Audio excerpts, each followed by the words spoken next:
The kick's power comes from the torque generated by the rotation of the hips. It's the same principle that cracks a whip. Turning the hips just a few degrees forces the foot to travel a much greater distance and creates a lot of speed as it does. The longer the leg and quicker the rotation, the faster the kick. And unlike karate, Muay Thai fighters are also taught to strike with the hard bone of the shin. A Muay Thai kick can generate roughly the same force as a baseball bat, enough to crack a rib or a leg. Basically, it works like a point of a knife. All the force is magnified by being concentrated in a small, hard area.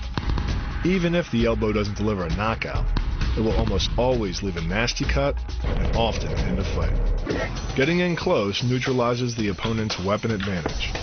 Then, in the clinch, we bring the power of the knee to bear. Unlike the kick, which relies on rotation to create power, the knee gets its power from leverage.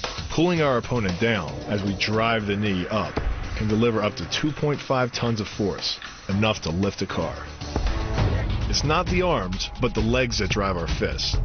Like a piston, the explosive power of the legs is capable of generating hundreds of pounds of force, all to a very vulnerable area, the soft underside of the opponent's jaw.